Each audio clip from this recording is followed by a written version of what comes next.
se ha dicho tanto de todo este tema. Estamos trabajando desde Miami. Hemos aportado algunos datos al respecto de las personas fallecidas.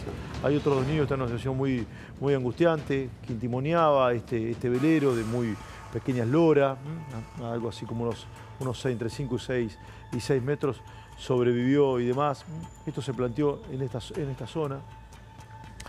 Esta es la única imagen que se ve de la barcaza embistiendo de lleno al velero, en términos náuticos, abordando al velero. Hay un reglamento internacional desde hace muchísimos años que se llama el RIPA. El RIPA es el Registro Internacional para la Prevención de Abordajes. El abordaje es la colisión. Bueno, en el mar, en los términos náuticos, no se habla de choque, se habla de abordajes. Creo que tiene que ver cómo abordaban los piratas a los otros barcos para saquearlos. Los chocaban, los embestían. De ahí el término abordaje. Hay muchos especialistas y peritos investigando esto. No hay conclusiones al respecto. Hay unas primeras miradas de todo el mundo de la náutica, de todo el globo, también particularmente de Argentina, que vive con muchísimo luto esta situación. La embarcación siniestrada que quedó abajo de la barcaza es un velero de estas características. Estos son veleros de recreo, ¿sí? Hobbycat se llaman, tienen 2 pontones, con 2 pequeños quillotes debajo de cada pontón que sirven para darle la posición al velero con un solo timón unido. Acá tienen como un fierro, un palo que une a las dos, no voy a usar términos náuticos, que une a los 2 quillotes para darle básicamente el gobierno a la embarcación. De acuerdo a donde esté pegando el viento, el timonel se sienta de un lugar o de otro. Estas embarcaciones no tienen motor, solamente se conducen a vela, solamente se impulsan con el viento. Medía 17 pies, tiene una sola vela, no 2, tiene una sola vela. Y la barcaza, en la inmensa mayoría de los canales y de los puertos de acceso, como es esta zona, son, por definición, hay que ver el caso en particular, por definición son embarcaciones de maniobra restringida, tiene un lugar restringido para circular. Es una barcaza de unos, va de memoria, 60 pies contra 17.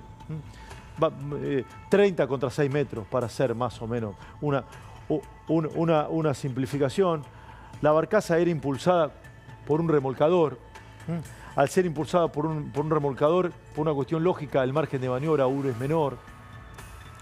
Las embarcaciones, cualquiera sea, no frenan. Yo escuché a algunas personas, ahora vamos a hablar con especialistas en la materia, voy a transmitir mis breves experiencias y muy cortas náuticas, ¿sí? Una embarcación no frena, no tiene freno a disco, no existe absolutamente nada de eso. Una embarcación de estas características y de este porte, es muy complejo que pueda desviar el rumbo, modificar el rumbo. Por definición, el RIPA indica, que es el reglamento internacional, como si fuese el reglamento para conducir un vehículo en todo el mundo, son para reglas náuticas. Básicamente tiene un capítulo de 5 puntos donde habla de las reglas de paso. Por definición, básicamente, la embarcación a vela siempre tiene prioridad. Siempre tiene prioridad. Embarcación a vela y a motor, siempre tiene prioridad la embarcación a vela. Es decir, ante una posibilidad de abordaje, de colisión, la embarcación a motor debe apartarse del rumbo, debe modificar su derrota y la embarcación a vela debe mantener la derrota, su rumbo, su ruta. Déjame redondear, Lari, por favor, esto. Hay excepciones a esta regla general, que básicamente, entre otras cuestiones, es cuando hay embarcaciones de maniobra restringida, que por sus diferentes circunstancias no puedan apartarse de su ruta, por ejemplo, por el calado. Hay que determinar si este es un canal o no. Yo no conozco la profundidad. Estoy tratando de ver en cartas náuticas, pero no pude determinar la profundidad del lugar. Si la barcaza podía apartarse o no de su derrota, de su rumbo. En una mirada absolutamente superficial, soy lo que creo que no. Dicho todo esto, este velero muy pequeño, ¿sí? Bajó al agua con 5 criaturas y sin viento. La única propulsión para estas embarcaciones es el viento, y no había viento, lo cual en línea general habla de una falta de los deberes de cuidado de las personas que decidieron que esa embarcación baje al agua. Esta embarcación de recreo que no tiene motor. Si no tiene motor, no tiene cómo propulsarse si no es con el viento. Es una situación sumamente delicada. Me voy a ir a Miami, ¿no? ¿Con quién voy a hablar? Sí. Walkiria Marín está trabajando en Miami, cerca de la costa, entiendo que cerca de la costa de Key West. Walkiria, ¿cómo te va? Gustazo hablar contigo. Key West. Buenos días, Esteban. Bueno, un gusto saludarte a ti y a todos los televidentes, a toda la audiencia. Estamos ubicados tan solamente a menos de 1 kilómetro del lugar del accidente en Biscayne. Y detrás de nosotros está el Miami Yacht Club, desde donde está afiliado todo el grupo de jóvenes que salieron a vela. Y estaba oyendo detenidamente toda la explicación técnica que compartías y por allí precisamente viene la noticia del día de hoy. A ver. Las autoridades estarían trabajando en este momento en determinar todo el tema de derecho de paso. Claro. ¿Por qué? Porque tenemos que esa zona donde se produjo el accidente viene siendo bastante estrecha, son 45 metros, porque el accidente se produce en el medio de unas islas que en la mayoría son islas fabricadas, pero que distinguen a todo lo que es la zona de Biscayne. ¿Qué pasa entonces? Si viene la barcaza que tenía escombros de construcciones que se están realizando allí, en el caso en particular del día del accidente, la barcaza tendría hasta los momentos la prioridad y le tocaría al velero, a pesar de ser de menor tamaño, haber dado alguna señal de alerta acústica para que pudiese la gente de la barcaza tomar alguna decisión al respecto. Entonces, las investigaciones indican que a pesar de lo que se está viendo ahora, pudiese tener algún tipo de corresponsabilidad el velero en el accidente. Por eso vemos que no hay declaraciones oficiales todavía de parte de la Marina, todavía hay un silencio hermético en torno a las investigaciones. Te voy a aportar un dato que sabe toda la gente que alguna vez se subió a una embarcación a vela, sabe esto. Si no hay viento, ¿había viento o no? No, eso era un plato.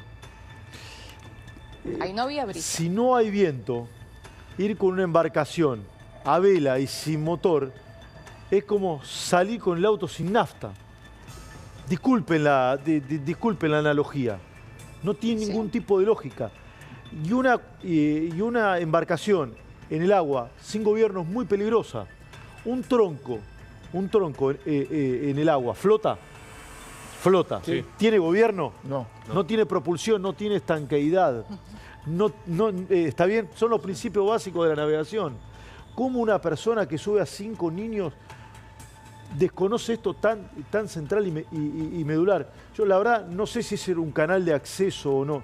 Entiendo que sí, porque esta barcaza hacía ese viaje o esa ruta, ese derrotero, durante 2 veces a la semana, por lo que leí. No sé, corregime si es correcto esto, lo que digo.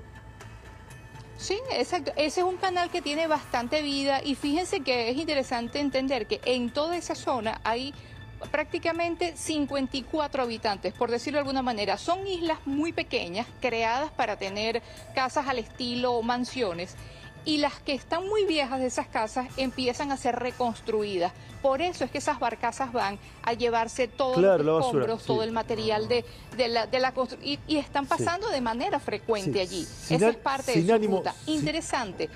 Sin ánimo de corregirte con cariño y respeto. No existe la posibilidad de que una embarcación de menor tamaño, ¿sí?, dé alerta a una embarcación de máximo tamaño a través de una señal sonora. Eso no existe.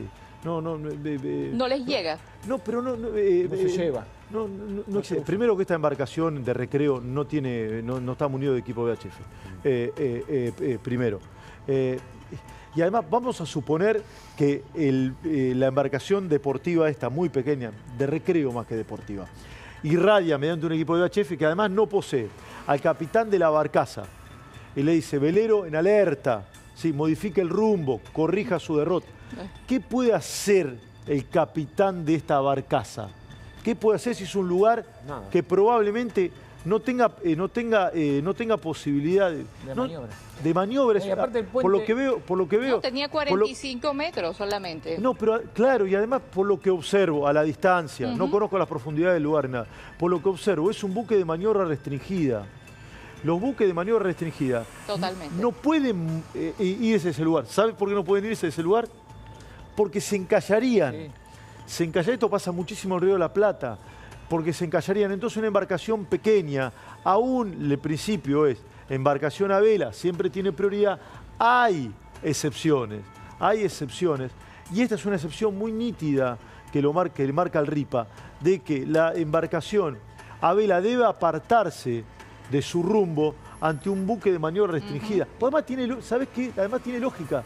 ¿Sabes que quien va capitaneando una barcaza de esas características, es altamente probable que incluso no vea una embarcación tan pequeña?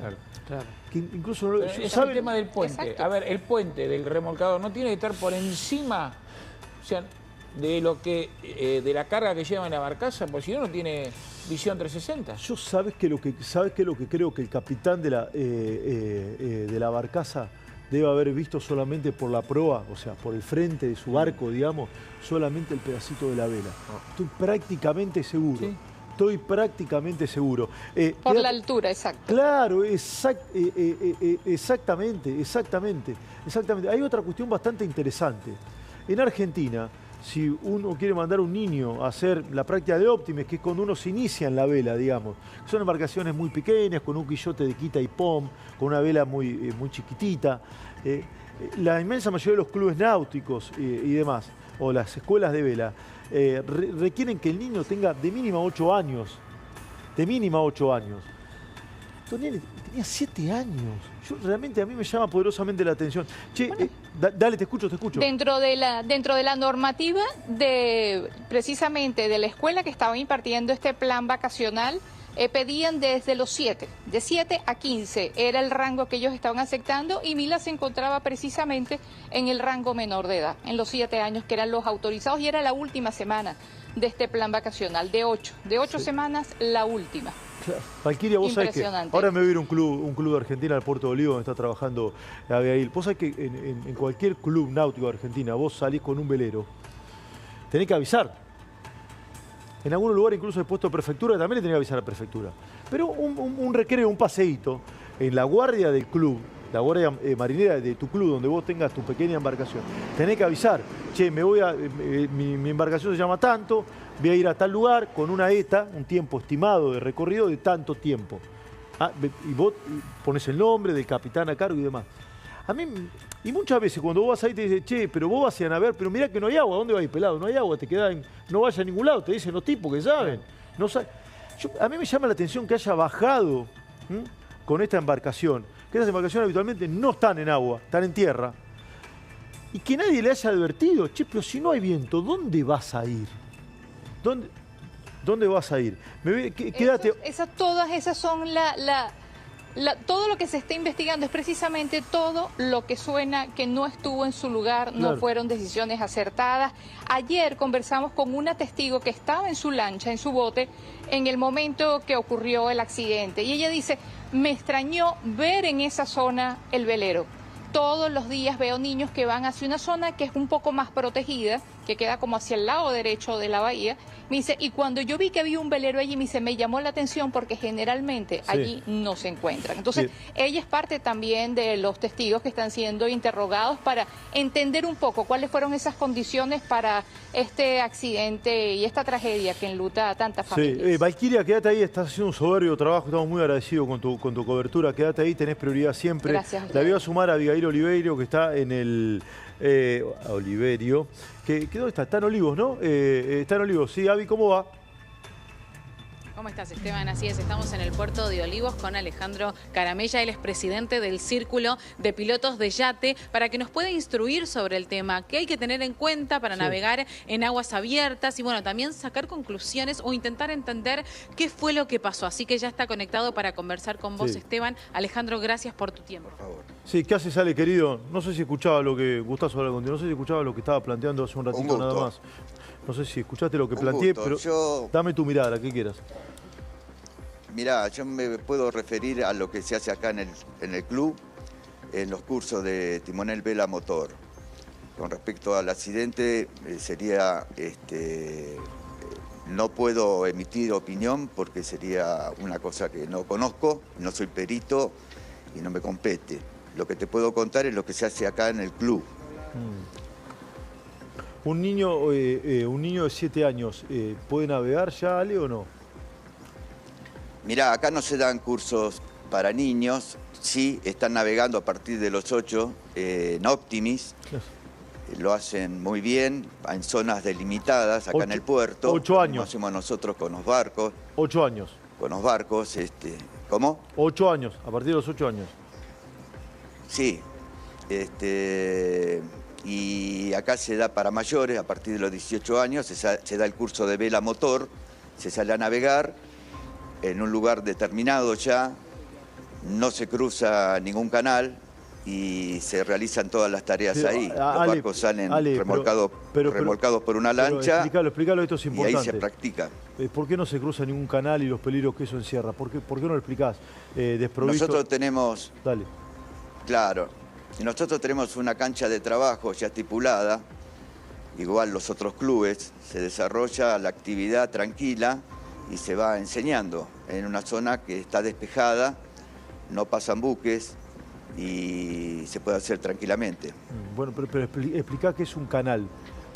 Por ejemplo, el canal Mitre en el Río de la Plata o el que vos quieras en general. Claro, como vos bien decís, el canal Mitre es un canal donde pasan buques muy grandes, de mucho desplazamiento, y tiene más o menos unos 60 metros de ancho, que hay que cruzarlo, hay que tener cuidado ahí.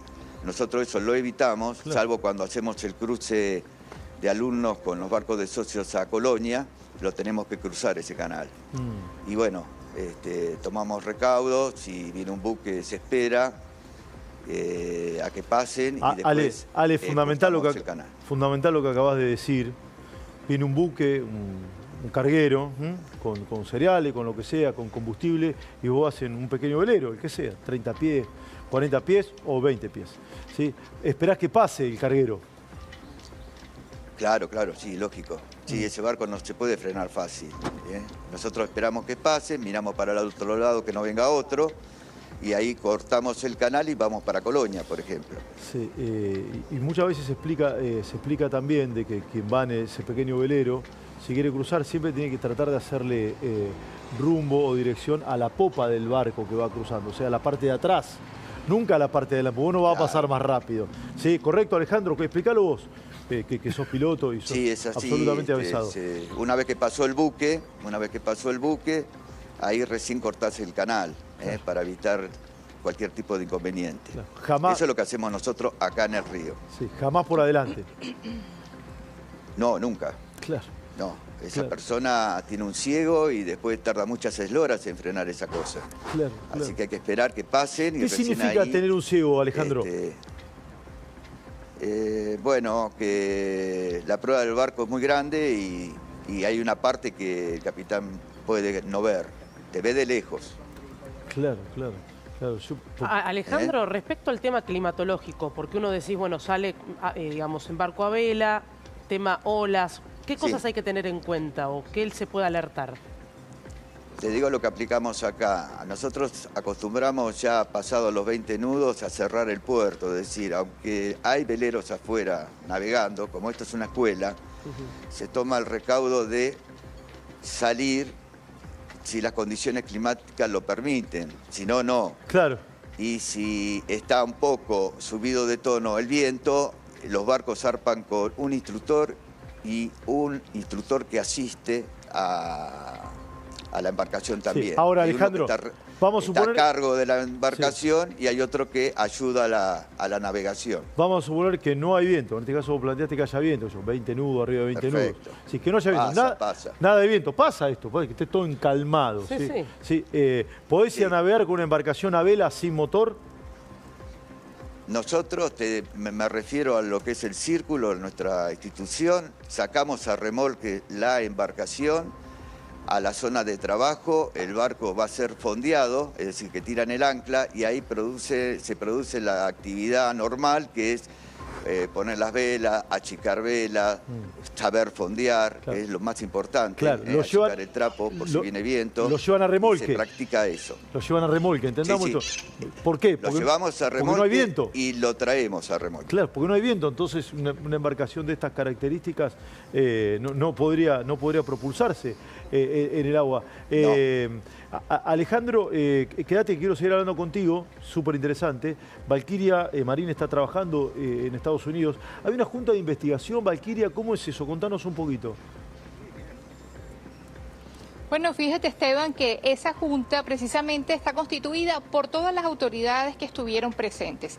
Aquí, sobre todo en la zona de Miami Beach, hay bastante división de poderes. Tenemos la ciudad de Miami Beach, tenemos la ciudad de Miami y tenemos el condado de Miami-Dade. Y de paso, cada uno de ellos aportó sus cuerpos de bomberos y también la parte de policía.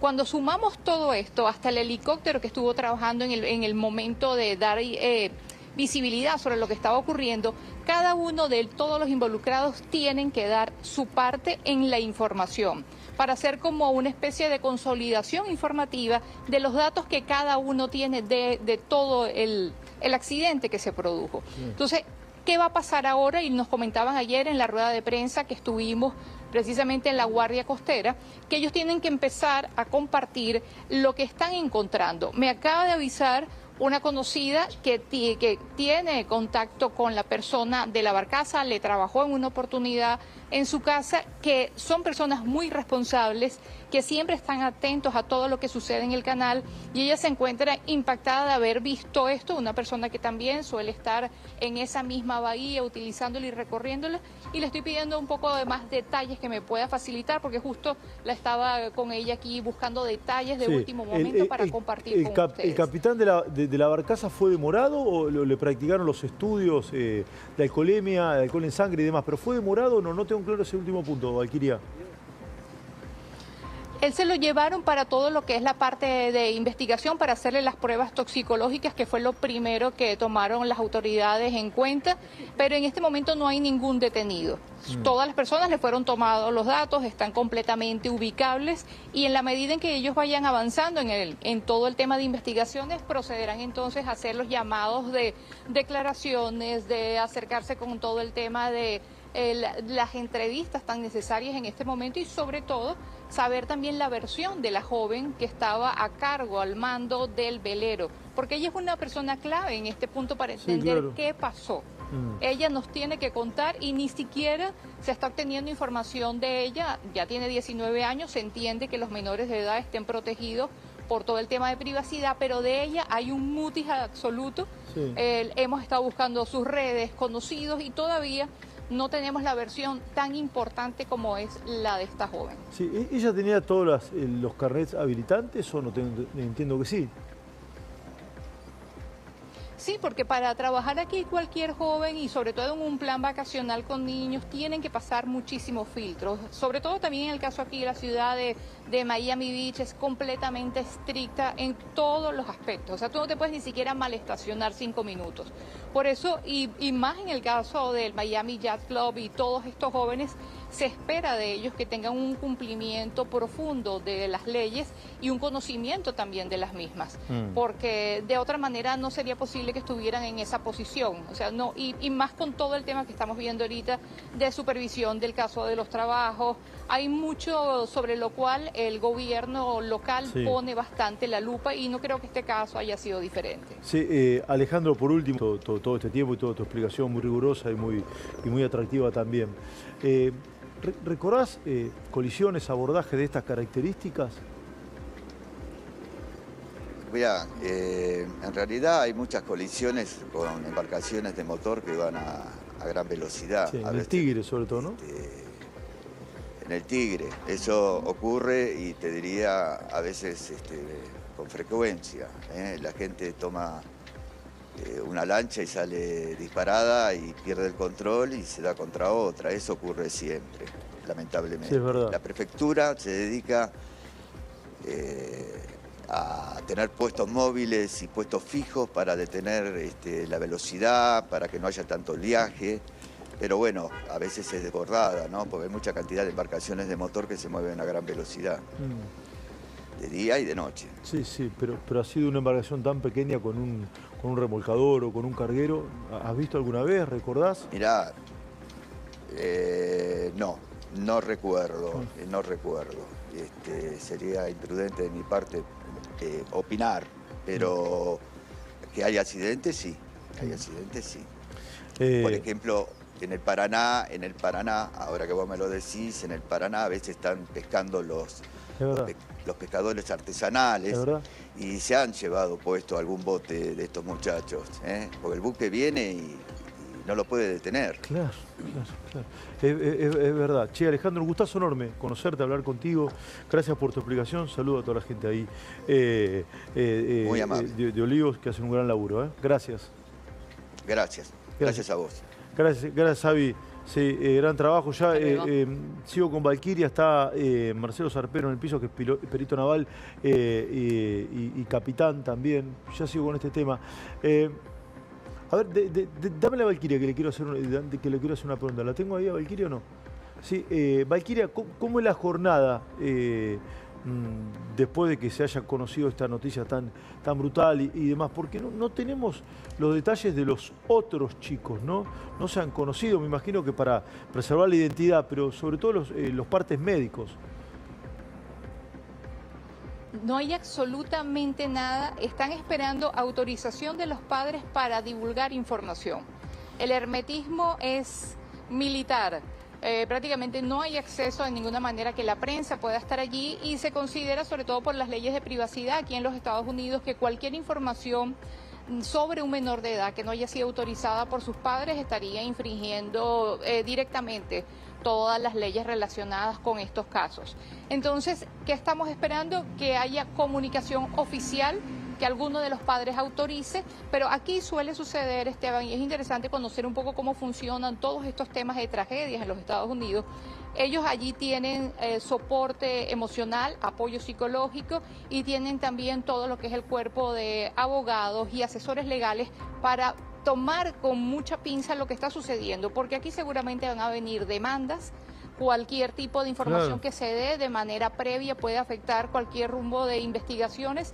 Entonces, tenemos que esperar un parte oficial. Ayer, cuando hubo la rueda de prensa de parte de la Guardia Costera, avisaron menos de un par de horas antes. Estamos en un estado de alerta permanente y para tener el conocimiento oficial de las autoridades, que ellas siempre notifican para que uno pueda trasladarse. Tenemos el radar encendido para ver lo que vamos a poder tener de información, porque se supone que ya a 48 horas algo, con un poco más de detalle, debería estar saliendo a la luz pública. Esperemos que estén mejorando las condiciones de salud de las jóvenes que permanecen hospitalizadas y que, bueno, mientras cada hora que pasa, creo que es más esperanza la que se tiene para tener buenas noticias de parte de ellas. Ay, es tremendo, realmente todo es desesperante, ¿no? Sobre todo lo de la familia. Yo ayer creo que hablaba con Débora Plager, ayer creo que fuera del aire, acá en el estudio. Débora me planteaba algo así. Los padres tienen que enseñarle ahora al hijo cómo es vivir sin un hijo. ¿No? Es tremendo. ¿No? Cris Morena, Gustavo Yankelevich, ¿sí? Que perdieron a Romina en el 2010. Ahora le tienen que contar a su hijo, a Tomás, cómo también es vivir sin un hijo. A raíz del fallecimiento de esta criaturita de 7 años, toda una vida por delante. Es inverosímil la magnitud de la tragedia. Es como que la tragedia se ha ensañado con esta familia y no la suelta. Es brutal. Y además, ¿sabes qué, Valquiria? Fíjate, con todos los especialistas que hemos hablado, y tengo otro en el piso, no es habitual esto que hemos visto, no sucede esto. Sí, que colisionen dos lanchas, se ve con habitualidad. Ahora, esto es rarísimo, es rarísimo. Valquiria, has hecho un gran laburo, te agradezco y te invito a seguir en un ratito nada más.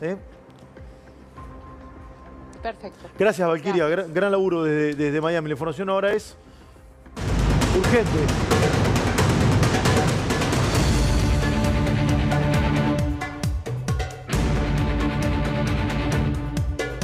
Información urgente de La Nación Más y tiene que ver con este fenómeno meteorológico.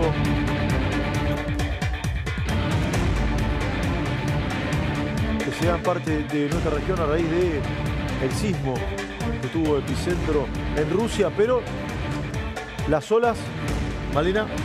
Esteban, es así, urgente La Nación Más. Lo que están viendo en pantalla es una alerta de tsunami en el litoral peruano. Dice mantenerse alejado de la zona costera y también recomendaciones de las autoridades. Autoridades locales activar los protocolos de emergencia o evacuación por alerta de tsunami. Fíjate el mensaje informativo que aparece en los distintos teléfonos celulares. A uno tenga la aplicación te llega esto. Exactamente. Es por la geolocalización del teléfono. Exactamente. La estimación del tiempo y de arribo, así como vos mostrabas el cronograma de cómo se iba a realizar el tema del oleaje en cada una de las zonas, también lo hacen desde la dirección allí en el Hidronav, que es así como se llama la entidad en Perú, y te va mostrando en cada uno de los puertos.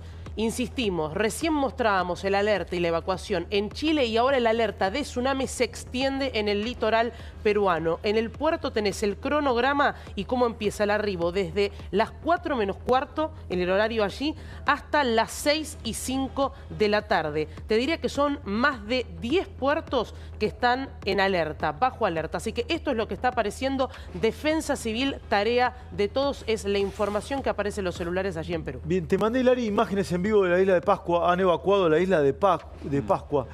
Cuando hablo de evacuación, digo, llevaron a los habitantes y a los pobladores, los rapanui son, ¿no? Quienes viven en la isla de Pascua, a las zonas más elevadas, ¿no? Porque ¿a dónde los vas a trasladar en la inmensidad del Pacífico? Hay imágenes en vivo de la isla de Pascua. Se espera que el T-ciclo de olas golpee en aproximadamente... Ahí está, esto es la isla de Pascua ahora. Esto es la isla de Pascua ahora. Golpea alrededor de la 1 de la tarde, hora argentina. Es que es impresionante, se ve encalmado el mar a la distancia, ¿no? Sí.